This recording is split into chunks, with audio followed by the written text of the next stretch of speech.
Thank you, Rob. It's great to have an opportunity, I would even say an excuse, to do something great with you again. Rob and I have known each other, maybe 20 years. Since I was in-house counsel for W.L. Gore & Associates, a sophisticated materials-based science company that is global in scope and has over 1,000 different lines of products from a fluoropolymer.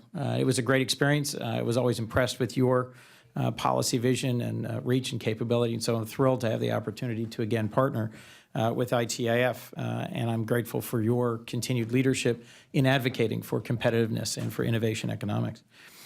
We will be joined, I hope, by Senator Kelly Ayotte and or Senator Jerry Moran. Jerry is my co-chair of the Competitiveness Caucus. Senator Ayotte of New Hampshire is my lead co-sponsor of manufacturing universities. We just had a series of 3 votes on the floor that sort of scrambled our personal schedules a fair amount. So if they do not join us, allow me to simply say, for the record, thank you to both of them for their great leadership. We have a terrific panel today.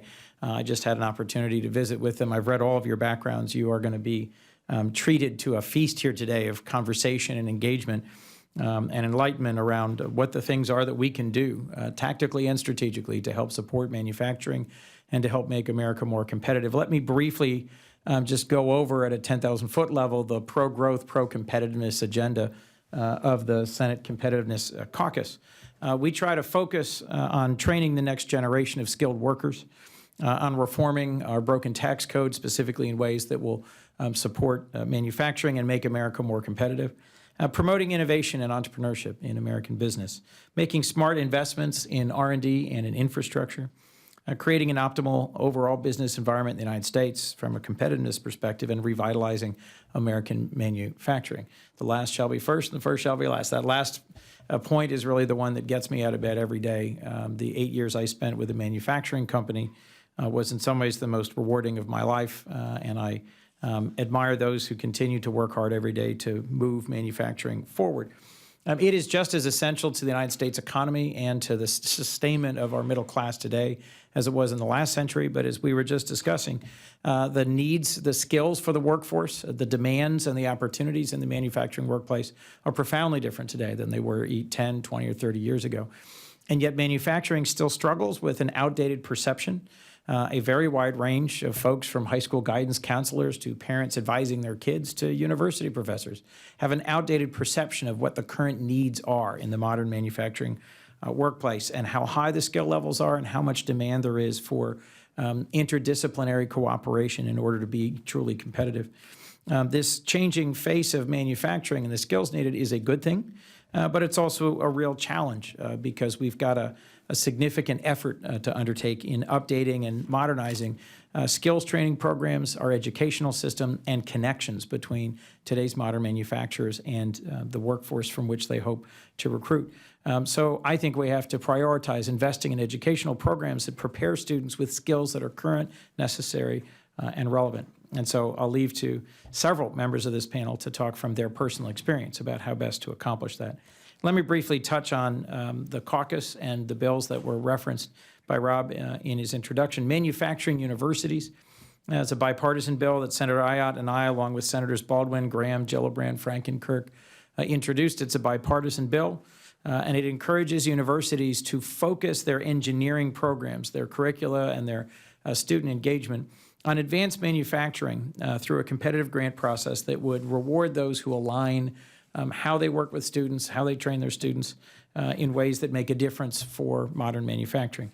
I'm thrilled that last week the Armed Services Committee passed the National Defense Authorization Act that included our manufacturing universities legislation in it. So it goes to the Senate floor, and I'm optimistic we can build on that momentum to get it over the finish line. We've already had conversations about it in the House as well with some of the relevant House leaders. And I was grateful to Senator Ayotte for her tireless work as a member of the Armed Services Committee in getting embedded. Our next challenge is to get it funded, but I think there is some real prospect that that may happen this year. Let me talk about the caucus for a second. As Rob mentioned, it's relatively new. Jerry and I co-founded it last summer. It currently has 13 members, 6 Democrats, 6 Republicans, 1 independent. And we've brought together both members and staff to talk about a wide range of bills that touch on those different policy areas I mentioned. The Master Limited Partnership Parity Act that Senator Moran and I co-sponsored, which provides a all-of-the-above energy tax approach. The Startup Act to make the R&D tax credit provision permanent. That's already happened. It was in the tax extenders bill last year. A bill to improve the Manufacturing Extension Partnership, I think one of the most effective federally funded programs that helps small and medium manufacturers to access modern skills and to remain on the cutting edge of manufacturing innovation. A bill with Senators Gardner and Gillibrand called the Support Startup Businesses Act that promotes flexibility in SBIR and STTR programs that take a portion of federally funded R&D and make them accessible to small and early stage businesses. And then last, the Manufacturing Skills Act with Senator Ayotte that addresses some of the workforce issues I referenced before. If you're interested in any of these, Brian Wincheck, who's going to wave his hand in the back right there, can fill in anybody. Yep. Oh, that wasn't enough of a wave. We need a bigger wave. Ladies and gentlemen, Brian Wincheck, a round of applause, please. We've got a whole menu of bills that relate to competitiveness that are bipartisan that we'd be happy to discuss with you or the members in whose offices you serve. Let me just close by saying thank you again to the panel. You have done compelling work. You've taken time out of your work day to contribute to the conversation here. And it's my hope that the Senate now and in the future on a bipartisan basis can hear your message. Many of you have picked up on the fact that in the 2016 election, there's a whole lot of anger and a whole lot of anxiety across America of people of all political persuasions. I think the decline of American manufacturing has contributed significantly to a sense of unease and insecurity by the American middle class. There is great news in manufacturing. We have hundreds of thousands of currently unfilled jobs. Manufacturing is coming back, but there are things we can and must do on a bipartisan basis here to help address the tax, trade, immigration, intellectual property, and skills training issues that could take advantage of this moment and really rebuild and really energize American manufacturing. So, Rob, thank you for convening, and thank you again to the panel. And if anyone who attends today, and please, there's a lot of folks in the back standing, fill in the seats. We've got empty seats. It's terrific to have, unless you're just here for the snacks. If you're just here for the snacks, have a snack, thank you. No, this is not the Iowa caucus afternoon lunch. This is manufacturing and competitiveness. Please, could we give the panel a round of applause as they come up and begin the presentation? Thank you very much.